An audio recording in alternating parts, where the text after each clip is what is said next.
دوران طواف کچھ کام حرام ہو جاتے ہیں، وہ آپ کو نہیں کرنے۔ مثال کے طور پہ بے وضو طواف کرنا، آپ کو باوضو طواف کرنا ہے، اور فرض کر لیں کہ اگر طواف کے دوران وضو ٹوٹ جاتا ہے تو آپ فوراً باہر جائیں، وضو کر کے دوبارہ آئیں۔ اب آپ یہ دیکھ لیں کہ اگر آپ نے کم از کم 3 چکر پورے کر لیے تھے تو یا 4 چکر پورے کر لیے تھے للاکثر حکم الکل کے تحت، تو پھر تو آپ آگے ہی کنٹینیو رکھیں، لیکن 4 سے کم کیے تھے تو پھر نئے سرے سے آپ کو طواف سٹارٹ کرنا چاہیے، لیکن بے وضو طواف کریں گے تو پھر اس کے اوپر جرمانہ عائد ہوگا، یہ اچھی طرح یاد رکھیں۔ اچھا، جو لوگ شرعی معذور ہوتے ہیں، جن کو بار بار قطرات آنے کے مسائل ہوتے ہیں، یا کسی بہن کو جیسے استحاضہ ہوتا ہے، بلیڈنگ ہوتی رہتی ہے مسلسل، تو ایسے لوگ جو ہیں وضو کریں اور طواف کریں، چونکہ ان کے ساتھ شرعی عذر ہے۔ آپ کا دوران طواف جو ہے وہ کوئی مسئلہ نہیں ہے، آپ اسی حالت میں طواف کر لیں، آپ کا کوئی مسئلہ نہیں ہوگا، لیکن جو لوگ جن کے ساتھ صحیح شرعی عذر نہیں ہے ان کو وضو کرنا لازم ہے۔ اس کے علاوہ دوسرے جو ہے کہ بڑی احتیاط چاہیے کہ حالت احرام میں ستر نہ کھل جائے۔ اب ہوتا یہ ہے کہ جو مرد حضرات ہوتے ہیں، یہ بعض اوقات خاص طور پہ جس کے پیٹ بڑا ہوتا ہے، وہ احرام پہنتا ہے تو وہ مرد کے لیے ناف کے سوراخ سے لے کر اور گھٹنوں کے نیچے تک کا حصہ بدن چھپانا فرض ہے۔ اب وہ ڈھلک جاتا ہے پیٹ سے، ناف سے نیچے تک کا حصہ نظر آ رہا ہوتا ہے، گناہ ہے۔ ایسے ہی جب ہم چلتے ہیں تو ذرا احتیاط کریں کہ ایسا احرام نہ پہن لیں کہ رانے کھلی ہوئی نظر آئیں، گھٹنے اور رانے،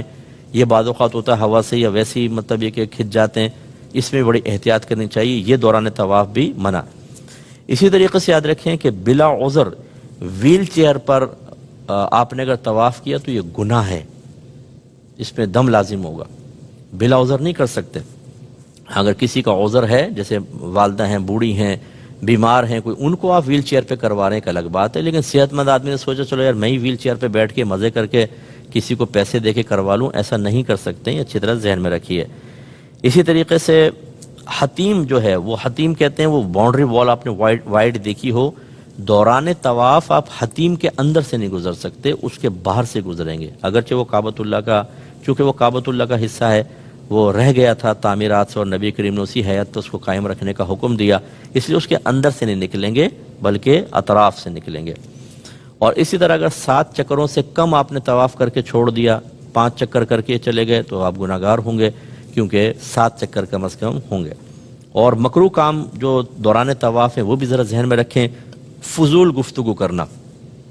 خواہ باتیں تبصرہ ہے، وہ دیکھ فلاں، وہ دیکھ چائنا والے، وہ ملائیشیا والے، ارے بھائی آپ اللہ کی بارگاہ میں کھڑے ہوئے ہیں،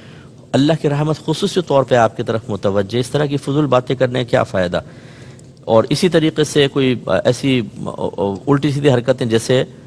سیلفی بنا رہے ہیں، اچھا بعض لوگ کہتے ہیں کہ وہ گھر میں کال ملا لیں گے، ویڈیو چلا دیں گے، دیکھیں وہ کعبۃ اللہ، یہ بھائی یہ اللہ کی طرف متوجہ ہونے کا وقت ہے،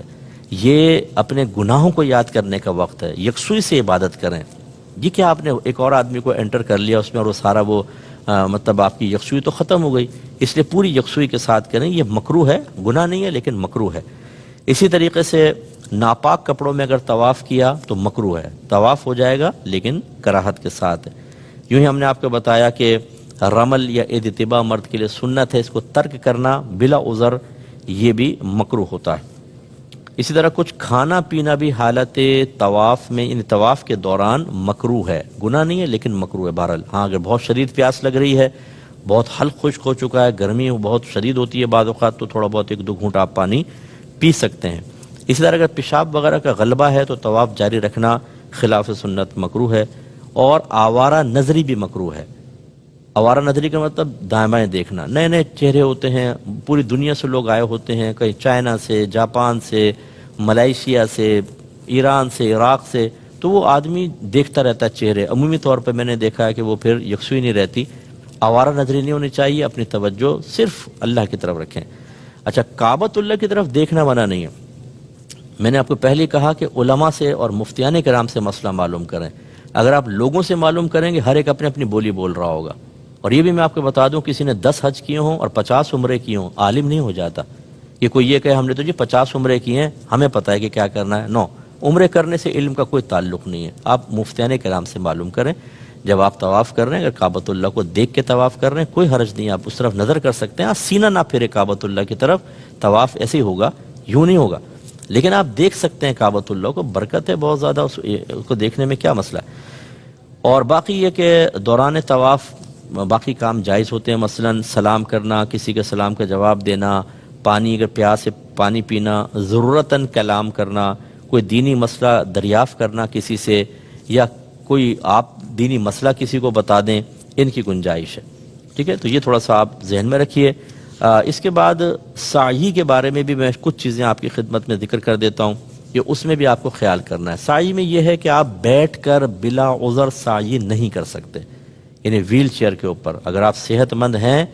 ویل چیئر پہ نہیں کر سکتے، دم لازم ہو جائے گا، تو آپ کو پیدل ہی کرنے ہوگا۔ بعض اوقات یہ بھی لوگوں نے کیا ہوا، وہ ویل چیئر کیونکہ ہوتی ہیں وہ بنائی ہوئی جگہ، اور وہ جلدی جلدی کروا دیتے ہیں تو وہ بیٹھ کے کرنے لگ جاتے ہیں، تھک گئے جی طواف کر کے۔ ہرگز نہیں، اگر آپ بیمار ہیں، ضعیف ہیں، کوئی مجبوری ہے، ایک الگ بات ہے، ورنہ پھر آپ کو ویسے ہی سعی کرنی ہوگی۔ تو خلاصہ کلام یہ ہے کہ یہ تمام امور آپ ذہن میں رکھیں۔ سعی باوضو کرنا افضل ہوتا ہے، جیسے میں نے بتایا، بے وضو بھی ہو سکتا ہے۔ اور یہ جو مسعی ہے، سعی کا جو مقام ہے، یہ مسجد سے باہر ہے۔ جب آپ نکلنے لگیں تو باہر تو الٹا قدم باہر رکھ کے اور پھر آپ نکلیں۔